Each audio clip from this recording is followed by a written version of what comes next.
కేరళలో brain fever tension పుట్టిస్తోంది. శబరిమల అయ్యప్ప దర్శనానికి వెళ్లే భక్తులకు ఆ రాష్ట్ర ఆరోగ్య శాఖ కీలక సూచనలు జారీ చేసింది. బ్రెయిన్ ఫీవర్ కేసులు నమోదవుతున్న నేపథ్యంలో అప్రమత్తంగా ఉండాలని సూచించింది. నదీ స్నానాలు చేసే సమయంలో ముక్కులోకి నీరు పోకుండా చూసుకోవాలని తెలిపింది. అయితే ఇన్ఫెక్షన్ ఒకరి నుంచి మరొకరికి సోకదని డాక్టర్లు స్పష్టం చేశారు. ఇప్పటికే చికిత్స పొందుతున్న వారు తమ ఆరోగ్యానికి సంబంధించిన రికార్డులు, మందులు వెంట తీసుకెళ్లాలని, యాత్రకు వచ్చేవారు రోజువారీగా వాడే మందులు నిలిపివేయకూడదని కోరింది. కేరళలో brain fever tension పుట్టిస్తోంది.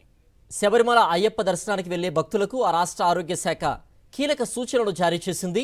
Brain fever కేసులు నమోదవుతున్న నేపథ్యంలో అప్రమత్తంగా ఉండాలని సూచించింది. నదీ స్నానాలు చేసే సమయంలో ముక్కులోకి నీరు పోకుండా చూసుకోవాలని తెలిపింది. అయితే ఇన్ఫెక్షన్ ఒకరి నుంచి మరొకరికి సోకదని డాక్టర్లు స్పష్టం చేశారు.